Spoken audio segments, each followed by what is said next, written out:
What's up, y'all? So I'm going to be talking about something I'm reading. So I started reading James Frey's novel A Million Little Pieces today, and I'm midway through it. And it's pretty good. It's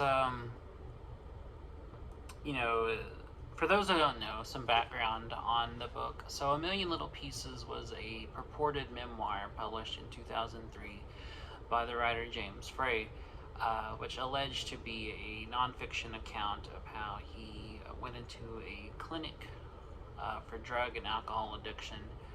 The various people he met there, a girl that he fell in love with, and eventually got sober. Um, and the whole novel details, you know,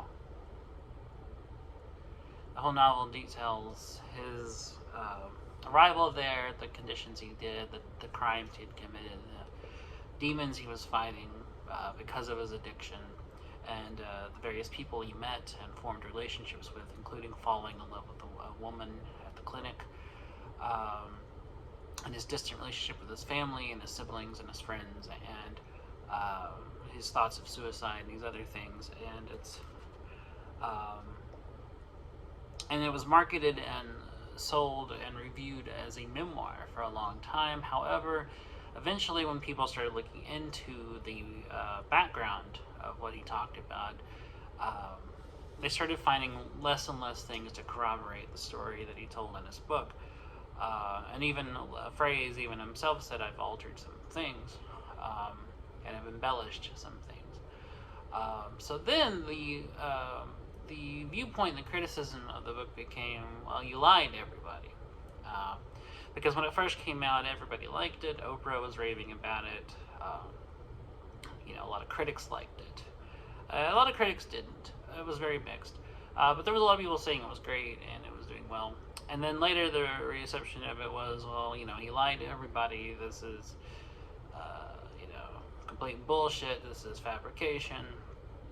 And even later on, like, Frey has come out and said, yes, I have altered some things. I changed some things. He does stand by his book, saying, though, that while it may not be a complete factual reportage of what happened, it's more of my memories of it. So I tend to view it more as a novel, and I think it's kind of being more marketed and sold as kind of a hybrid, kind of a nonfiction, fiction hybrid kind of thing. And that's what got me interested in the first place, because there's something about that style of mixing fact and fiction that interests me. I've always kind of had an eye for that. I like stories that are kind of both, that are kind of not entirely fictional, but not entirely based in straightforward fact either. And this novel's kind of in that category. And I do call it a novel because I think it's more fiction than fact, but I definitely think there is some truth to it. Never having been an addict myself or gone through these things, I can't confirm the experiences, although they do seem a little fake to me. However, as a book, it is very well written. I like the style of it. It's written in a very unconventional, almost Hemingway style. Or it's almost like Cormac McCarthy. There's no quotation marks around people talking. It's written as more kind of a fluid, unbroken style. It feels more like closer to like reading someone's like memory, or reading like the thoughts someone has as they're having them, than it does a traditional first-person narrative. It's interesting. The story, yeah, it is unbelievable. I think even if I read this back in the day before I knew, I think I still would have been like, this seems a little fake. But it's still well written, and the characters are very well done, and I like how Frey describes himself, and the characters he meets, and the kind of relationships he meets in. The dialogue is good, and it's an interesting story. It's packed with a lot of emotion and empathy, and there's a lot of truth in it, a lot of universal truth, a lot of things like we all kind of go through in life, and painful experiences, and the things that I think we can all kind of relate to in our own life. Not necessarily the addict things, but just the emotional things behind those things, or the demons that made him turn to addiction in the first place. But yeah, all that got me thinking about that kind of style, that kind of hybrid genre.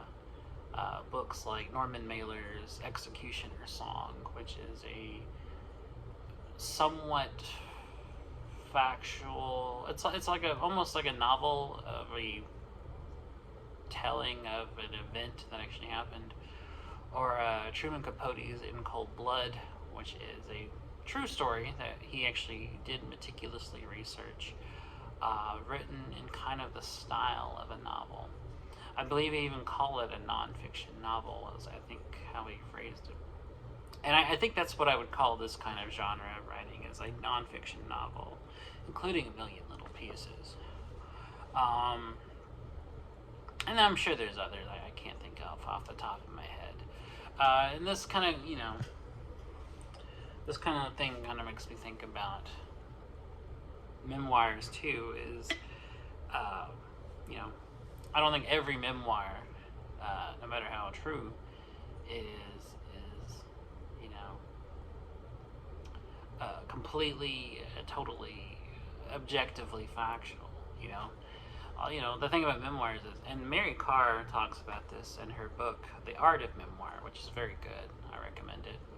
She talks about how, like, so many memoirs are based on recollections. It's based on, we remember it this way, so we write it this way.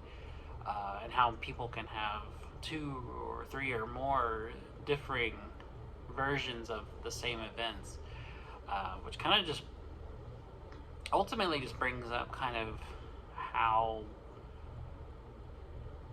subjective it all is, how subjective our minds are, and how they work.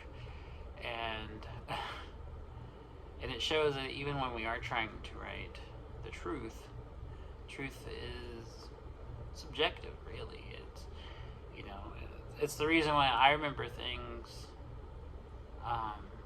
that I talk about with someone else who was there, and they were like, well, I remember it like this. So which one of us is wrong? If the person remembered it one way, or the person remembered it the other way.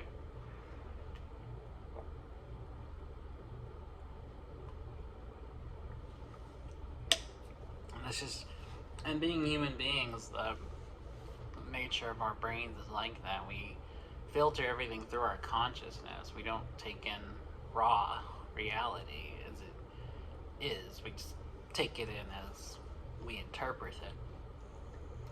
So, I mean, it's not like I'm saying, like, people who write memoirs are, like, making shit up.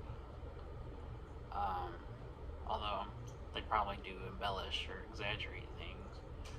I'm just saying, like, we remember things differently.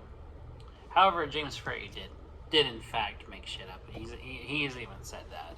He's like, yeah, I altered some things, I changed some things, I exaggerated some things.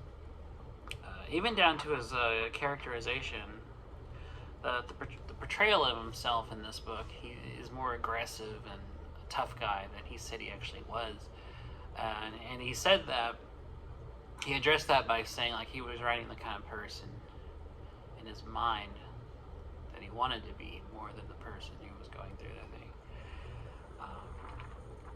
Which makes sense for the style of this. This thing very much feels like we're reading his thoughts as if everything's happening. It's also written in the present tense, so it's like we're reading, it's like these things are happening in real time, and we're just, like, seeing it through his eyes and through his mind. So that actually makes sense for, like, the goal he was going for in this book. But I don't know, I just wanted to talk about this stuff because I find that very niche topic interesting, of memoirs and nonfiction novels, and the unreliability of memory, and how our own memories or recollection of events can differ so wildly, you know. And it's, you know, and I definitely have had that happen in real life. I've talked with people I know about things that happened that we were there for, and I would remember it completely different than they did. um, Sometimes minutely so, and sometimes very differently. Or I remember one time I was talking to, I think, my mom about something that happened years ago, and I had a completely different memory about it. Like, it was so, like, completely different than how she remembered it, and it was very interesting to hear another viewpoint, because I was like, oh, really? Like, it happened that way, or did I just forget, or like, and we're, our brains are weird. We're susceptible to stuff like that. So I don't know. That stuff interests me, and I hope it's interesting to you. Um, just reading that made me think about it. So, yeah. So check it out, or not.